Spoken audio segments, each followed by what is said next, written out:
Okay, you guys, so we learned the skill of box method multiplication today in class. I'm making this video to help reinforce that skill that we've learned. So think about the steps that we've already written down. Let's start with 26 times 8. Okay? Step 1 is we're going to draw our box. We see that, well, step 1, let's break down the numbers so we can see what numbers we're breaking down. 26 will be broken down into 20 in expanded form, 20 plus 6. Then 8 is just already a single digit, so we're good. So let's draw our box.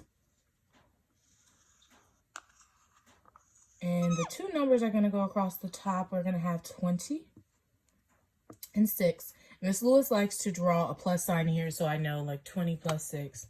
Then on the side, we have 8.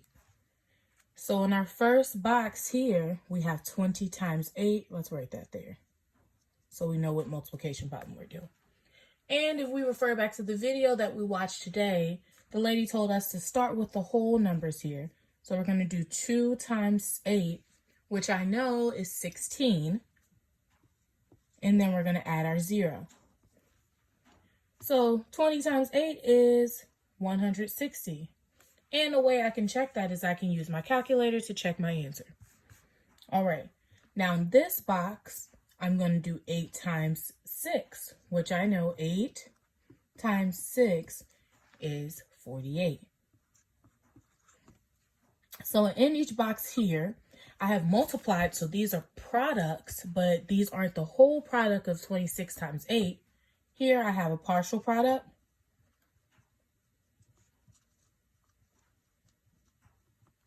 And here I have a partial product. And we know that partial or parts, underline that word part, parts make a whole.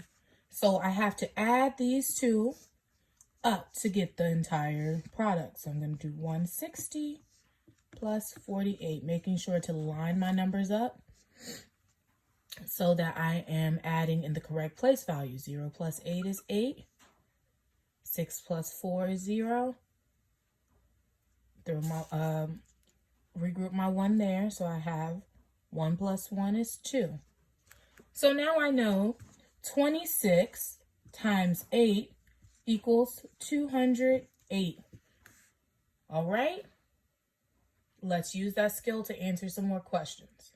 All right, our next problem will be 17 times 3.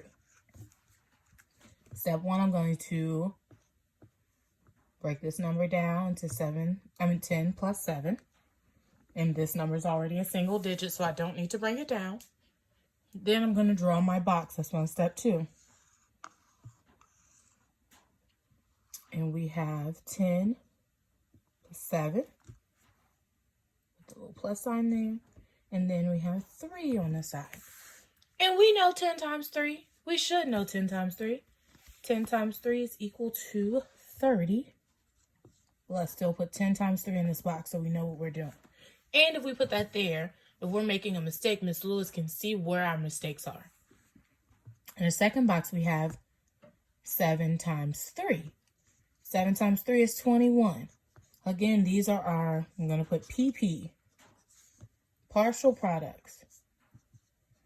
We know the answer to a multiplication problem is a product, so these are a part of the entire product, so they're partial products. Now we're going to do 30 plus 21, 151. So I know 17 times 3 is 51.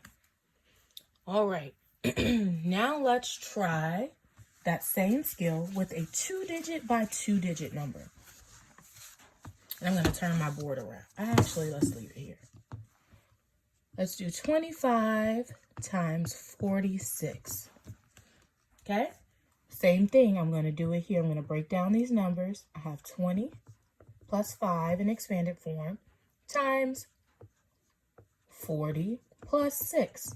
And I know this because I know how to do expanded form, but I also know that 20 plus 5 is 25 and 40 plus 6 is 46. So now our box is going to be a little different because now we have 2 numbers on top and 2 numbers on the side. So it's going to be more like a square. If you guys have ever played 4 squares, it's going to be like a 4 square box. Put it here and there.